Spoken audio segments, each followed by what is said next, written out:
The camera fades from black. A low hum of wartime engines echoes in the background. Across the English Channel, gray skies hang heavy above fields littered with the ghosts of 1,000 tanks. A single figure stands out, sharp-faced, stern, confident, almost defiant. Field Marshal Bernard Montgomery. To the British, he was Monty, the national hero who turned the tide against the Nazis. To many Americans, however, he was something else entirely. A thorn in their side, a man whose arrogance seemed to eclipse even his brilliance. But why?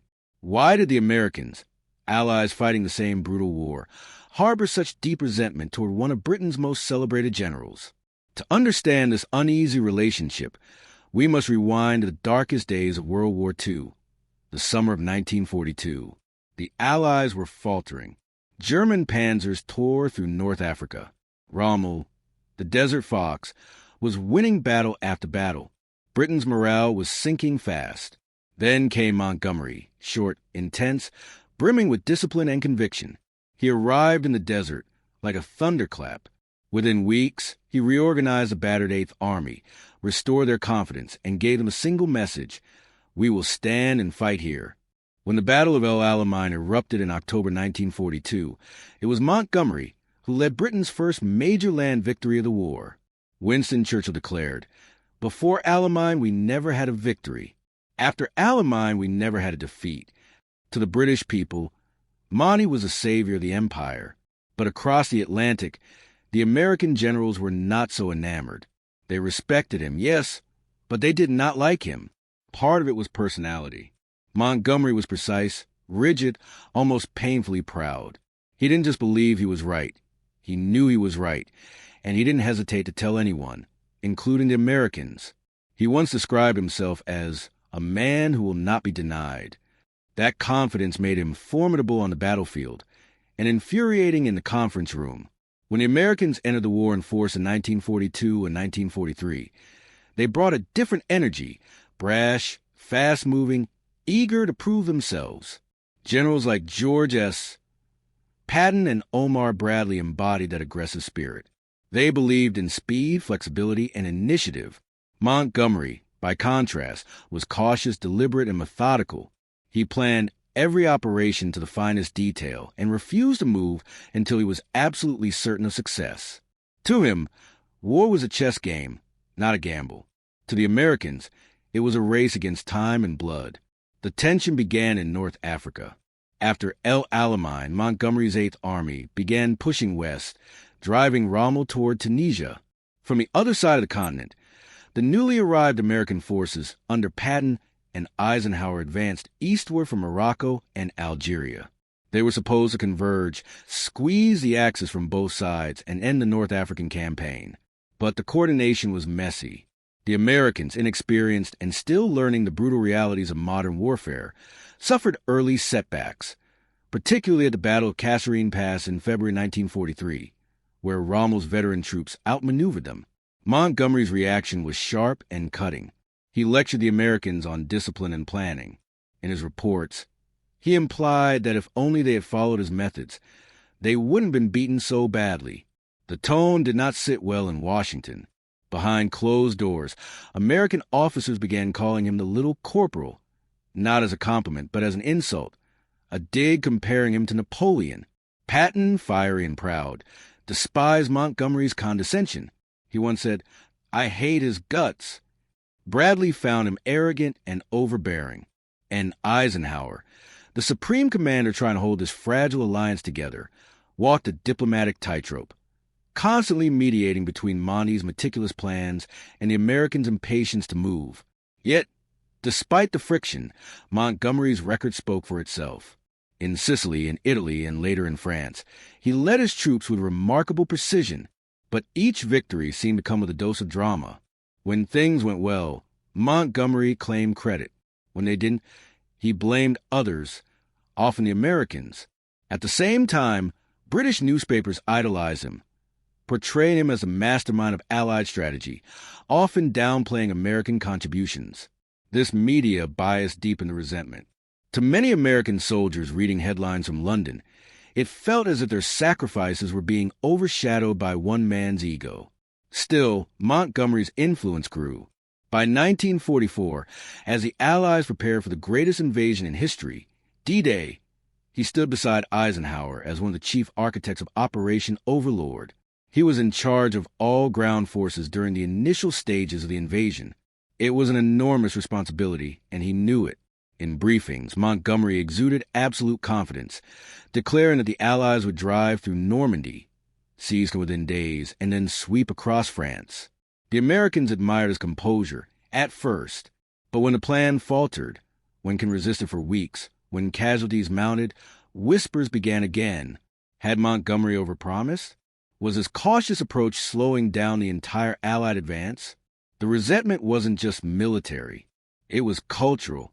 Montgomery embodied everything Americans found frustrating about the British upper class: aloof, formal, and self-assured. He wore his trademark black beret, drank tea from a personal kettle even in the desert, and delivered lectures as if he were speaking to schoolboys. Meanwhile, the Americans were more relaxed, informal, and eager to share credit. Patton carried pistols with ivory handles. Montgomery carried a notebook full of lists. They were opposites destined to clash. And yet, through all the tension, the two nations remained bound by necessity. They needed each other. No single army could defeat Nazi Germany alone. Eisenhower's genius was not just in strategy but in diplomacy, keeping egos like Montgomery's and Patton's in check, balancing British caution with American boldness. Still, as 1944 wore on and Europe burned, the cracks in the alliance began to widen, and soon Montgomery would make one move that would push American patience to the limit, a plan so daring, so risky, that could either end the war early or destroy his reputation forever. The screen fades to black. The sound of parachutes fills the silence. And a single question lingers in the air. Was Montgomery's ambition to win the war, or to win the glory? The hum of aircraft fills the sky. Hundreds of gliders slice through the clouds over the Netherlands. Below, rivers and towns flash by in bursts of sunlight and smoke. The date is September 17th, 1944. The Operation Market Garden is about to begin, and at the center of it all stands Field Marshal Bernard Montgomery, convinced that his plan will end the war by Christmas. Montgomery believed he had found a shortcut to Berlin. The Allies had just broken out of Normandy and were racing across France. German resistance was collapsing, their armies retreating, but there was a problem. Supplies, fuel, ammunition, rations, everything was running low. The Allied advance had stretched too far, too fast. Eisenhower's broad front strategy, moving all armies forward simultaneously, was starting to choke under its own weight. Montgomery saw an opportunity. He proposed a bold alternative: concentrate resources on his northern flank, punch through the Netherlands, cross the Rhine, and drive straight into the heart of Germany. Capture a series of bridges at Eindhoven, Nijmegen, and Arnhem, and the war he promised could be over within weeks. He called it a single powerful thrust. To many Americans, it sounded like a gamble and an ego trip. The plan was daring, even visionary, but it was also deeply flawed. It relied on perfect timing, flawless coordination, and a level of luck rarely seen in war. American airborne divisions, the 101st and 82nd, would drop first, seizing the southern bridges. British paratroopers would land at Arnhem, the farthest and most dangerous objective. Then, British armor would race up a single narrow road to link them all together. It was a breathtaking idea and a logistical nightmare. Eisenhower, under pressure to keep the alliance unified, reluctantly approved it. But behind the scenes, many American officers were fuming. They believed Montgomery was hijacking Allied resources for personal glory, using American troops to execute his grand design. As the operation began, optimism ran high. The skies were filled with the roar of engines. Parachutes blossomed like white flowers, and towns cheered the liberators. But within hours, reality struck. The Germans were not broken. They were regrouping. At Arnhem, Montgomery's intelligence had underestimated the enemy's strength. 2 SS Panzer divisions had quietly taken refuge nearby. The British 1st Airborne Division landed almost directly on top of them. Communications failed. Reinforcements were delayed.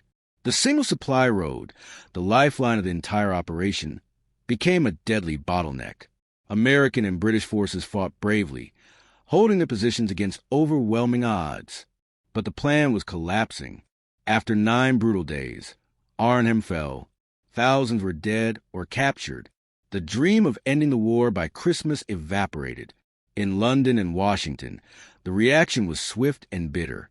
To the Americans, Montgomery's arrogance had finally caught up with him. Patton, who had warned that Market Garden would fail, wrote in his diary, "Monty is a tired little man trying to get a reputation he does not deserve." Bradley called it one of the most ill-conceived operations ever launched. Even Eisenhower, ever the diplomat, could not hide his frustration. Montgomery's insistence that the plan had been 90% successful only deepened the resentment. To many Americans, it was delusion, the mark of a man who could never admit a mistake. But Montgomery saw things differently. He argued that boldness was necessary, that someone had to take risks to end the war faster. He believed the Americans were too reckless, too impatient, too willing to sacrifice lives for speed.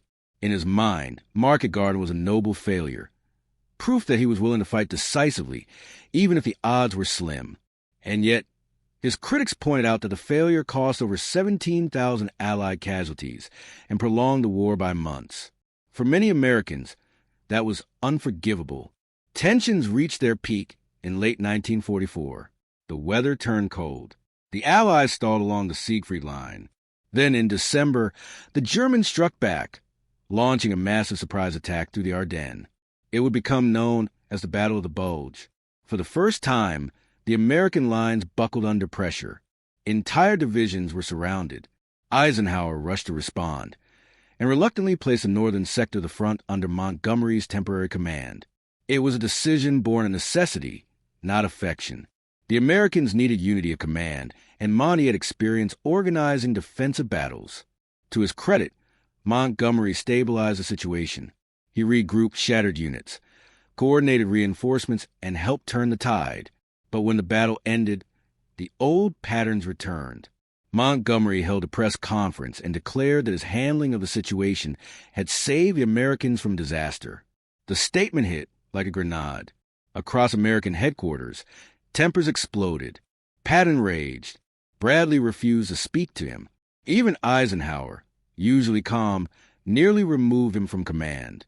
To many Americans, this was a final insult, Monty taking credit for their victory. Again, newspapers back home painted him as pompous and self-glorifying. Cartoons mocked his beret and swagger stick. American troops began calling him the British prima donna. And though he remained respected for his discipline and planning, the affection was gone. By the war's end, Montgomery's relationship with the U.S. High Command had completely soured. Yet, behind all the bitterness lay a strange duality. The Americans needed him, and, in their own way, admired him. Montgomery represented something the war demanded: control amid chaos. He was the opposite of Patton, a mirror image of Allied pride. Together, they balanced each other. Patton's fire and Monty's caution, American daring and British discipline. Without that tension, the Allied war effort might have crumbled under its own weight. Still, history remembers personalities more vividly than logistics.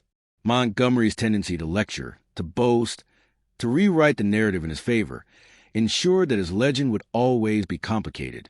He wrote post-war memoirs defending every decision, claiming it always been right, that the Americans simply didn't understand strategy. To his critics, that only proved their point. To his supporters, it showed conviction. But one truth remained undeniable. The Anglo-American alliance, though victorious, had been a marriage of convenience, not affection.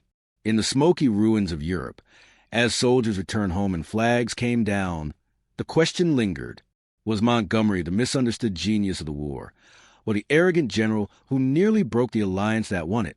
The answer, perhaps, lies somewhere in between. But the story doesn't end there. After the war, as new tensions rose and the Cold War began, Montgomery's clashes with the Americans would continue, in words, not weapons. And the world would soon discover that the old rivalries of World War II had only changed their battleground. The guns had fallen silent. Europe lay in ruins, a broken continent beginning to breathe again. For Field Marshal Bernard Montgomery, the war had been won, but peace brought no rest. He stood at the pinnacle of his career, yet behind the polished medals and polite smiles, the scars of battle extended far beyond the front lines. The war of personalities was about to begin. In the months following Germany's surrender, Montgomery returned home to parades, adoration, and headlines that called him Britain's greatest soldier. Crowds lined the streets, waving Union Jacks as his open car rolled by. But across the Atlantic, the tone was different. In Washington, in New York, and within the circles of the U.S. Army, there was little celebration for Monty. His name had become a byword for arrogance. His speeches mocked, his behavior quietly despised. The Americans respected what he had done, but they could never forgive how he had done it. Montgomery seemed oblivious to the damage. Or perhaps he simply didn't care. He believed that history would vindicate him, that the results spoke louder than the rivalries. When asked about American criticism, he once said coolly, "If the U.S. generals don't like me, that's their problem. I win my battles." It was a kind of statement that defined him. Sharp, proud, utterly unapologetic. After the war, the Allies faced a new kind of enemy, the Soviet Union. The Cold War began to take shape, and the old wartime partnerships were replaced by suspicion and strategy. Montgomery remained a central figure in Britain's military leadership. He became chief of the Imperial General Staff, Britain's highest army post. But his relationship with the Americans remained as brittle as ever. During NATO's early formation, he clashed repeatedly with U.S. commanders. He argued that the Americans lacked discipline and relied too much on brute force rather than careful planning. He warned that if another war broke out, the West would need British control and British method. To American ears, it sounded like the same old arrogance, the same Monty who had once lectured them on how to fight their own war. Behind the scenes, Eisenhower, now a global hero and soon to be president, tried to keep the peace. He still respected Montgomery's intellect, even if his patience had long worn thin. But when Monty publicly criticized U.S. strategy in Korea, calling it clumsy and unimaginative, the backlash was instant. American newspapers blasted him. Former generals, men who had fought beside him, called his comments insulting and outdated. Patton was gone by then, but his old words seemed to echo through history. Monty is an able little fellow, but he's an egotist beyond belief. The rivalry that had begun in the deserts of North Africa had outlived the war itself. Montgomery was no longer just a general. He was a symbol. To many Britons, he represented the island nation's defiance, its pride, its refusal to bow to anyone, even its closest allies. To many Americans, he was the embodiment of everything they found insufferable about the old world, a man trapped in hierarchy and ceremony who could never share the spotlight. Two nations bound by victory, divided by ego. As the years passed, Montgomery faded from the front pages. He retired from active service in 1958, retreating to his home in Hampshire. But he never stopped talking.